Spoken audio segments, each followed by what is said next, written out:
So I was looking because I've always worked 2, 3 jobs my whole life. No, I think to be honest, I want to sit back one day, have a beer, and be like, "That's what started this whole business. That don't bother me none." He's a good marketer, good networker. Like I love him as a partner, so I'm very grateful to have him a part.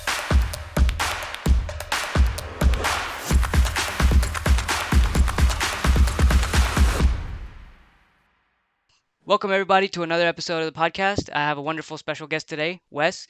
Uh, we're going to be talking about the industry and what it's like to run a business, and he actually just recently started his business. So, once again, thank you guys for joining us on this podcast, and I'll shoot it over to Wes. Go ahead and introduce yourself, tell us who you are, what you do, and yeah. Yeah, I'm Wes Thoma from GT Powerwash, from we're out of Iowa.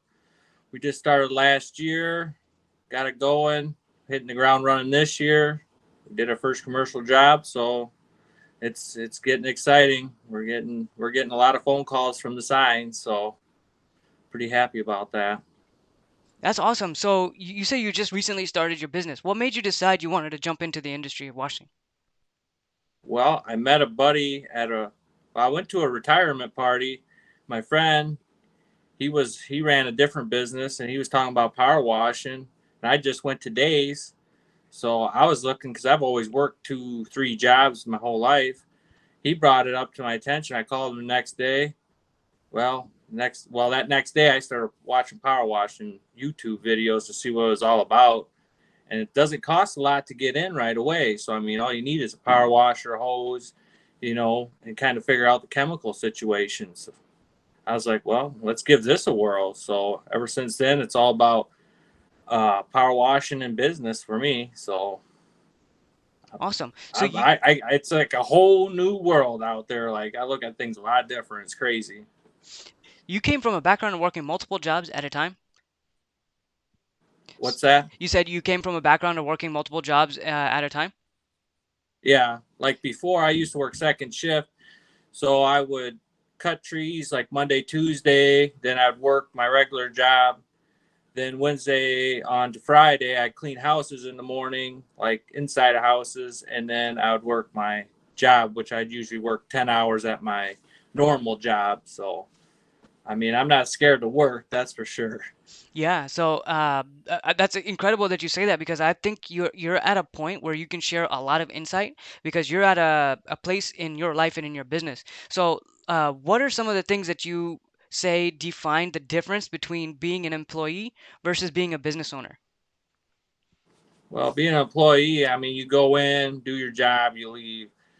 Like run your own business, it's constantly marketing, networking. I mean, anything like go to an event, maybe kind of bring up your business a little bit somehow, not just be, oh, I'm a power washer, but it's always something that I feel like you can constant. It's like you never stop really. It's a constant thing. And I've just I've I love it. Like it's awesome. Like I'm getting to the point where we're getting a lot of phone calls. So I'm hoping if it's not this year, next year I'll be doing this power washing full time. So it's my one of my goals. So Awesome. So, you transitioning from working the jobs to running a business, and you said something about Mark. You're always sharing that word of mouth, right? I can relate to that a lot because I'm always telling people everywhere. I think networking is one of the best things that you could possibly do to increase your business. Never know, like over the course of months, maybe even years, it takes a while for that seed to start getting watered. But after constantly telling so many people about printing over and over again, eventually, a couple years later, is when people started coming to me, "Hey, you do printing, right?" So I definitely think it's gonna pay itself off over the long term. So, what kind of equipment did you start out with, and how much was your initial investment? well, me and my partner, we're kind of try to do everything 50-50. Like he bought the equipment and then I bought, a lot of the odds and ends stuff. So I mean our initial investment was probably I'd say 2 grand Hmm. altogether, and that was pretty much getting started. And some of the stuff we bought we shouldn't have bought because we don't even use. So, but it's all a learning process. Hmm. You're gonna pay either way. You're gonna pay either going to a class or you're gonna pay the hard way and figure it out on your own. Hmm. So it was about 2 grand, I would say. Well, at least with the equipment that you may have bought, could you resell it, get that money back? No, I think to be honest, I want to sit back one day, have a beer, and be like, "That's what started this whole business." That don't bother me none. So we got some equipment we're waiting on right now, but with everything going on, we're waiting on that. So, Yeah, that's incredible. So, like when you bought the equipment, what was like your mindset going in? Okay, we're gonna start this pressure washing business. So, what kind of equipment did you actually buy? Which one specifically did you buy and not use? well, we bought, a pressure washer. You want at least a 4 gallon per minute machine, at least to start off with. I mean, some people start off with like a 2.5 gallon machine, but we did enough research to say, oh, we want a 4 gallon machine, then a surface cleaner, and then we got like a telescoping wand that can reach up pretty high. But we've only used that once, so that was something we didn't really need. And then chemicals, getting all the right chemicals, like stuff to remove rust, called F9, and bark, and just kind of getting the odds and ends. But now we're going to hit it hard, and we're waiting on our equipment, so we're using this other stuff, and it's just like we we need this stuff now because it's going to be faster. Right now we're kind of slow, but I mean, like last Friday we did that commercial job. It might took us all day, but it was a good payday at the end of the day. So, When it comes to securing jobs, do you prefer residential or commercial, and why do you say that? well, my partner's big on talking to people commercial wise. He's a big talker. He's a good marketer, good networker. Like I love him as a partner, so I'm very grateful to have him a part of like us as a team. So I don't mind the residential. I mean it all. I mean the commercial you're going to make a lot of money at, and the residential is going to be paying the bills day by day, week by week. So I I guess I don't know. I'm kind of conflicted. I mean, I'd Mm, rather kind of do a commercial job, stay there for a week or 2, 3 days, and you're making, you can make all the way up to 20 to $100,000 yeah. doing a commercial job. So, I mean, that's kind of where your money's at. hmm So, So one thing I heard about the difference between commercial and residential in the washing industry, actually, I wouldn't say just that. I'd say in general, like when you go after commercial jobs in any as a business to business, like you have to deal with a lot of bureaucracy, meaning sometimes if it's like a big business, you got to deal with a corporate. You got net 30 terms that take 30 days to pay you, and like it's just like it's a beast of its own. But then there's the advantages, like you're talking about, like though that check when it's finished is like solid, like and you can count on it like a single customer. So how would you, aside from commercial jobs by itself, um, how do you secure leads or get customers? well, I'm pretty much going to their houses and talking to them and just trying to, get to know them really. I mean, that's what you got to do, get to know them, make them feel comfortable, explain kind of maybe some of your processes, and just let them pretty much do the talking. Hey, what do you want done? I want this, this, and this done. Well, we can do all this and give them some packages. Give them, it'll be 600 for the house wash, gutters cleaning, driveway cleaning, sidewalk, or if you just want the house done and the gutters done, that's going to be $400 or something. Whatever, depending on what size the house is and all that stuff. So. So do you go door knocking? You go door to door? I haven't got the courage to do it. I was going to do it the one day and I kind Mm-hmm. of backed down, but I've been putting yard signs out. I'll go to businesses and just hand them my card. Mm-hmm. I did that one day, which I'm going to do some following up after I'm done talking to you. Mm-hmm. So, I mean, this is all pretty new to me, but I'm learning and I'm not going to stop learning. It's a very interesting journey. So I heard one time, and I believe this to my core because after I've been doing business things for a long enough time, I realize this to be the case. But they say the fortune is in the follow up, and specifically like 7 times, depending on the source that you look at. Some people say 7 times, some people say 8 times, but that's how many times is required to follow up with somebody to actually close a deal from starting the conversation to closing the sale. So it's very interesting because I realized that over the last few years, like just watching the interactions between the sales team and the customer, there's like different things that happen in the customer's mind. Like in certain industries, it might be a cosmetic or like a want business, meaning the customer doesn't need it right then and there. In those cases, there's going to be like extra follow-up that's going to be required to make sure the customer feels comfortable enough to ease them into making that purchase. So it's Yeah. interesting depending on which source is either 7 times or 8 times. See, it's kind of like that fine line. I don't want to annoy them either. So it's like Mm, every week I'm going to kind of give them a call, say, hey, what's mm, up? I'm still here if you need me. mm. So, One thing that I learned, like there's a definitely going to be that line that goes from following up like as a business to pestering. So what I do and what we've implemented in UZ marketing is in our email follow-up chains. And if you use email or text or something like that, you can use this too. But basically what we found to work is we give them an out, so if they are not interested, they can easily and no hassle tell us that they're not interested and we'll stop. Basically, in the email, it'll say, hey, just following up. You expressed interest last week, so I'm following up. And then after the few sentences of the pitch, we say, if you no longer wish to receive these emails, just reply with not interested. And no hard feelings, will take you off the list.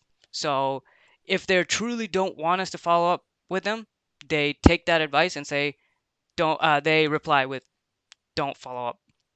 So it basically like gives them an out. What I learned is people sometimes they don't want to tell you no because people are so like they don't want to be rejected, so they don't want to reject somebody else. They would rather just not say anything, which in the long run just waste your time and waste their time. Logically speaking, it's not the best move, but it's just that's just something that I've learned. So maybe for you yeah. and whoever is watching this can take that nugget of information, use it how you see fit. Yep. So, what are some business development decisions that you've made in the last year that you think have helped you improve? Uh, I don't know. We finally got our own business number. I mean, that's kind of was kind of holding us back a little bit. We finally got that, and then I don't know. We're still kind of small, so I don't really know how to answer that question. That's fine. Do you have like emails and like an email address or like a business logo or things like that, like things to? Oh, well, we got all that. Hmm. The shirts we got. Well, they're not exactly what we want, but I figure it's all a learning curve, and I'm gonna look back and I'm gonna say in 5 years be like, geez, what was that? That's what I want to be, and then 10 years and so forth and whatnot. So I mean, we got all that. We've got our LLC. We're insured. I mean, we got all our ducks in a row because we're not gonna be some chump going out there. You mess something up because I don't ever want to mess anything up, but Hmm. there's a lot of things that could happen. A hose breaks, maybe Yeah. break a window, Hmm. or burn up a bunch of plants, which we haven't done yet, knock on wood, but you Yeah. never know. It could happen, Yeah. because you got proportional valves. One might get stuck open when you think it's shut, and you're Hmm. thinking you're spraying water. Stuff happens. Hmm. So Yeah. One thing I've actually talked to somebody about, they talked about like the liability aspect. So what they do before every single job is they take a picture because eventually they use it in their before and after pictures for future marketing. So they take a picture of yeah, the property before they started and then a picture after they finish. So this is serves multiple purposes. One, it keeps records. Two, they can keep it for social media, post it on social media and gain followers and stuff like that. And three, they can use it for future ad copy as well. So it's there, can help a lot. yeah. I've been trying to take pictures when I go do a bid, and then just take a couple small pictures, and then I kind of have a feel what it looks like, and then I'll take the before pictures and then the after pictures, and then I have a whole bunch of pictures. So say, because some customers will go walk around their house, and then all of a sudden they'll start noticing stuff because it's clean, they haven't really walked around the house, so it's just like, well, this is already here. You try to inform them, give them a text or call, be like, hey, I found this while I was just getting set up, I didn't see it before, just try to let them know, and so it doesn't come back on you and stuff like that. And the one biggest thing, I don't think we really have any here, but like koi ponds, if you Mm. get any of that chemical in there, I've heard Ooh. some horror stories that some of them koi fish are $10,000. Oh my You God. kill 3, 4 of them, that's $40,000. So I mean, I've heard a couple horror stories where people, so that's why we just want to we had all our ducks in a row before we started. We want to be professionals, and we are professionals. So, Yeah. Oh man, I don't even want to think about that. That's crazy. But yeah, I mean, in the business, you have to take a lot of precautions, and especially like being careful from the get go. I would feel bad, man, if I were to have accidentally done that.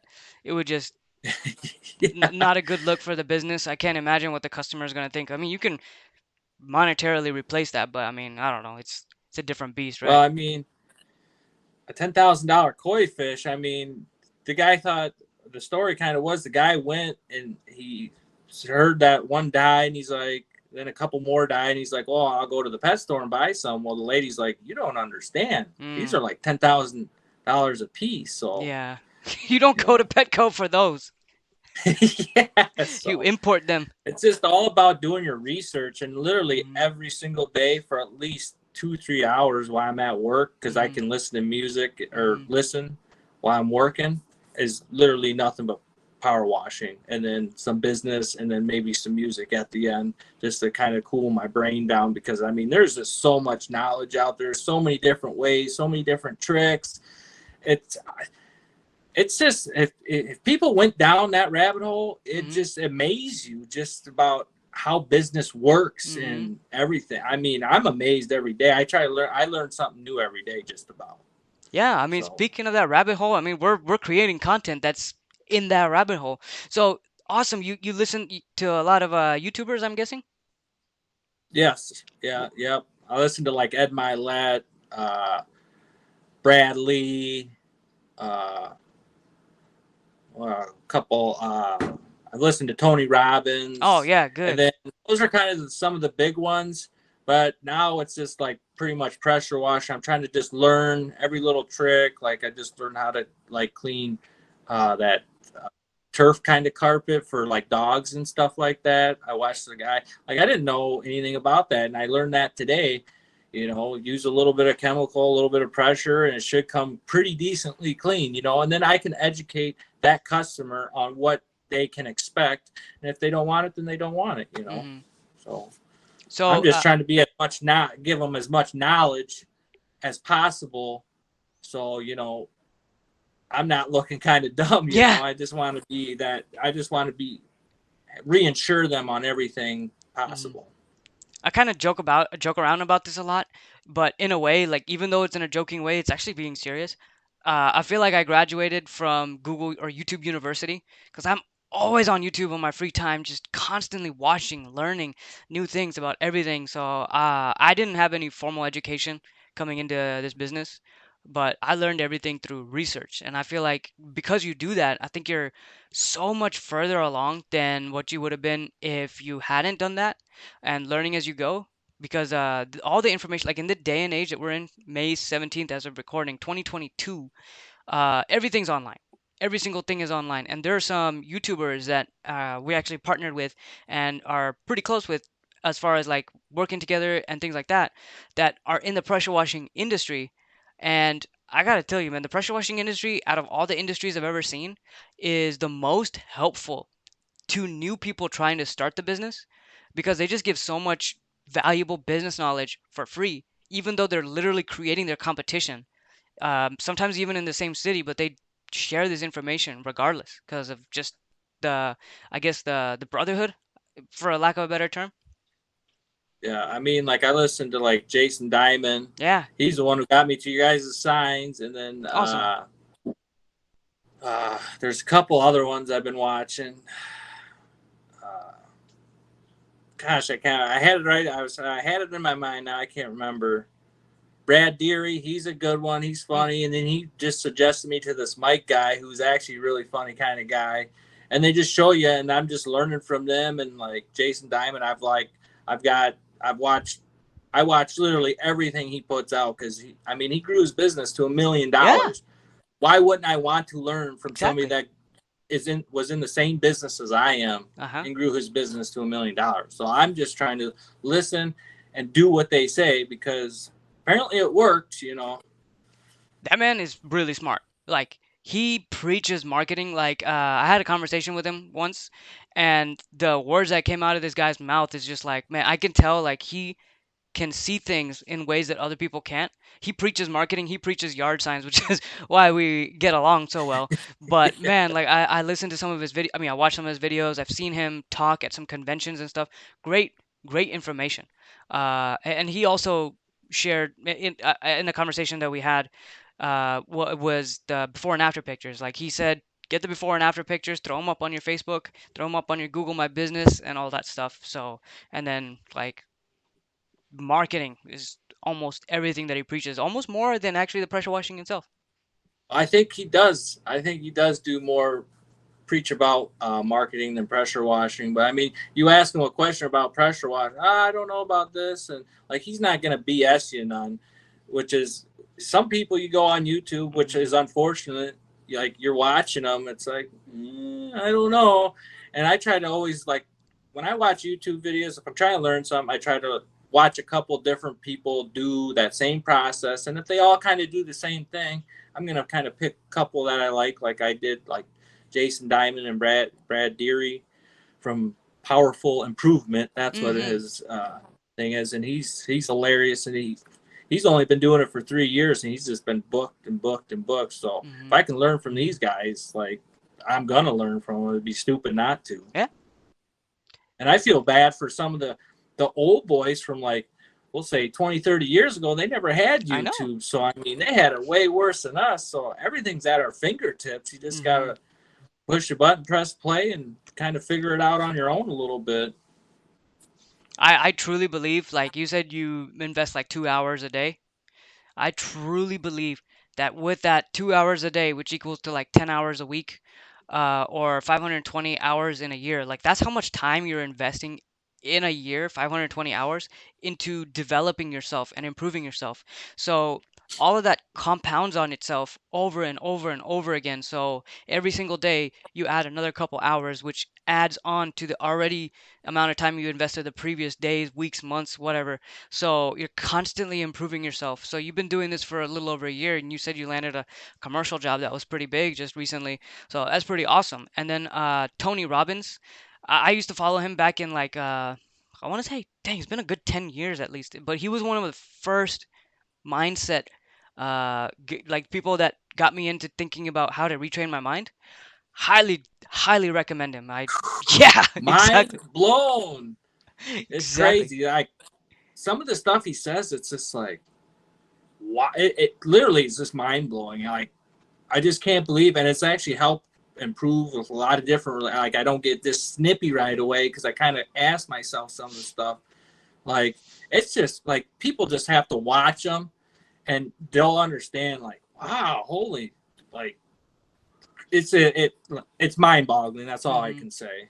Yeah, and interestingly enough, like some of the stuff that I learned from like the reason I got into it was because I was doing business related stuff back then.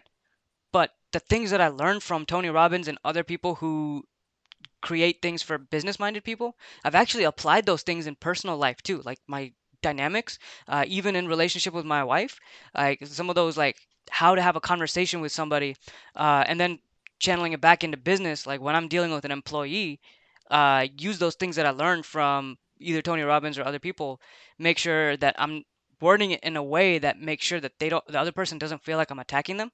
Because when a supervisor or manager or some kind of leader points out a mistake in their subordinate, one of their first reactions is going to be defensive. They're going to throw up their defenses.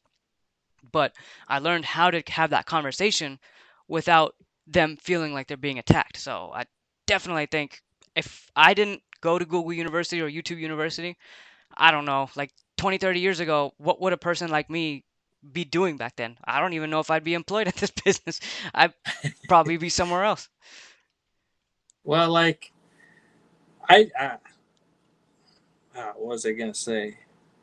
Like I was growing up to get a good job, benefits, and this all that BS. And like now I open my eyes, everything's a risk. Like I just listened to something the other day. It's like everything's a risk. Hmm. Going to work every day is a risk. Just driving to work, you might get fired from that job, so then all your benefits are gone. And like when I started this business, I felt good about it. Like I have a lot of motivation, I have drive, and I've worked pretty much two jobs my entire life ever since I could get a job because I had to pay for things I wanted. Mm? Well, then my dad couldn't take them away, I tell you that. So I just learned this to work really hard. So like when this come along and I found like all this information, which I never knew anything about, and I don't think a lot of people on this earth do. It just opened my eyes. So I was not gonna. I would regret not doing it, and I don't want to regret not doing it. If I do it and I fail, at least I say I tried, and then I'll do something different. At least I learned from that failure and make it better and be better. Mm-hmm. So You know, what you just told me, I love what you just said because it reminds me of a story I heard, and I don't know how true this is, but I'm going to share this story. Are you familiar with network marketing or multi-level marketing? no, Basically, like some people call them pyramid schemes, basically. But event like back in 10, 15, 10, 12 years ago, I joined this multi-level marketing company, and in those meetings, they were talking about uh, dang, I lost my train of thought. What did you just say? I'm sorry. about about like failures and like if it's. Oh yeah, yeah. Okay, so it's this story about Walt Disney, and and I I've don't. heard that story. You did? Okay, so I'm gonna share it so Yeah, the about audience. how he's failed like what, like 7, 8 times or something. Yeah, well, there's this one's a different story. So essentially, Walt Oh, Disney okay. was like on his way to like before he started anything. He was a nobody back then. He wanted to open up Disney World or Disneyland, one of the two. So he's going around and he's trying to get these landowners to agree to let him build a theme park on their property. So he's going to this guy. He's like, "Hey, I want to build my theme park here. It's going to be the world's happiest place." And the guy looked at him crazy and is like, "This is a horrible idea. You're going to make a rides for kids? No, thank you. I'm not going to have any part of it." Fast forward 40, 50, 60 years, they interviewed this guy, and the dude was like kicking himself for not taking that opportunity. Because what you just said about regretting or not wanting to regret it, like I would rather, if I'm 70 years old, I would rather tell my grandchildren that, hey, I tried this, didn't work, but I tried it, rather than say, man, I had an opportunity to join this company or I had an opportunity to put like $1,000 into this, and if I did do it, it would be worth millions today. I don't want to live with that regret. So I took what I learned from that story that they said in that multi-level marketing about the Disney, and what you just said reminded me of that. It's really awesome. Risk, money can be replaced, but you can't go back and make a decision that you've already made but made the wrong one. Yeah. You can't change the past Mm, and you can't predict your future. So you might as well just live for now and keep going every day. And like my wife, it's kind of funny. I was telling, actually, I was on a Zoom call with Jason Diamond last night, and it was mm-hmm, just mind boggling. People will tell you, write your goals down, write what you want down. And my wife, she cleaned the desk off. She found this old, I don't know, it's probably a year and a half old. And I had like goals on there. And I was like, go down to my nightstand because that's where she put it. I'm looking at it. And I'm not kidding you. I'm like, well, I bought a house. I got married. I paid my bike off. I watched one of the kids graduate. The other one has 2 years. And I've learned a whole lot about my business. I literally hit every single one of them goals. I that's totally forgot awesome. about it. And I was just I came up and talked to my wife. I was like, I literally hit every one of them goals. I was like, this works. Like it, you don't think it does, but just write the stuff down. And like I was reading them every day for a long time. I kind of got out of the habit, but now I see that like my mind's like you got to keep goals constantly. So Man, it was a little crazy for me. that's an awesome story. It's like you can't fail if you have that mindset. There's no way to there is no failure. I mean, if you make a mistake, it's fine. You just said you'll pick yourself up and learn from it, move on to the next thing. But I think anybody that adopts that type of mindset, like writing down the goals, I'm a huge believer in writing down the goals. I have everything written down, up to 10-year goals, and some of them are really ambitious goals. But I told myself like I don't want to be ashamed of having these goals. I want to be a multimillionaire within 10 years.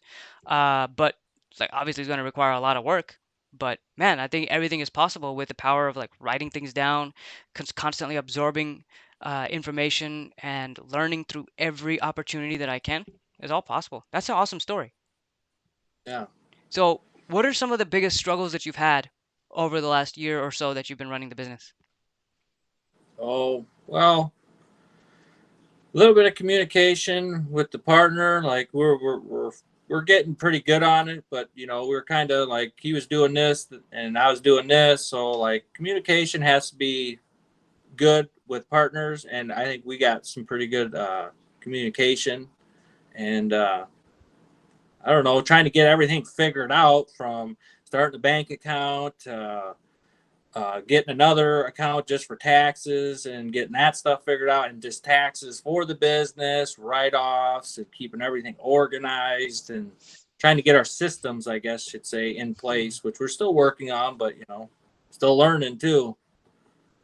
Yeah, definitely. I mean, the struggles are always going to be there, but as long as you continue learning from them. So, do you guys use any type of technology to make your jobs easier? Uh, Not really. We're pretty just plain Jane right now.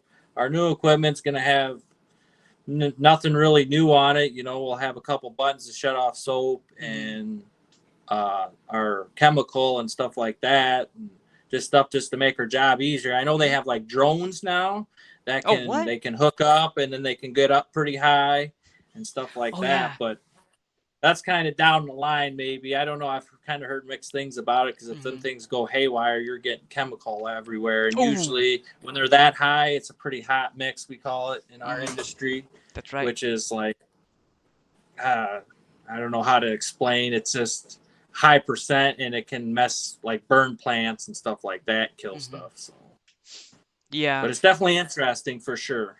that's the like technology is crazy. Yeah, that's when you said that, I was like, wow, they got drones that can wash a roof now.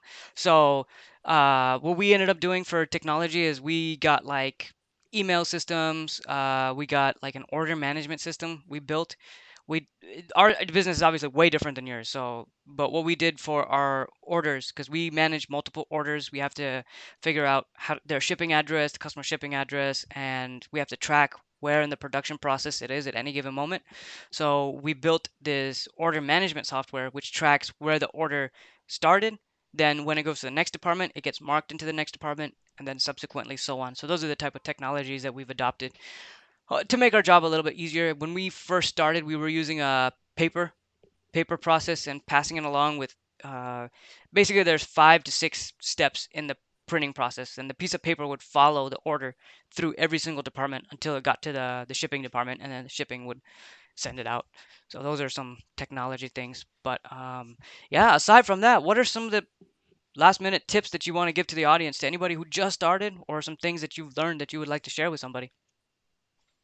Well, only thing I can really say is like I've had some doubts, but I just keep chugging along. I just keep telling myself just keep moving along.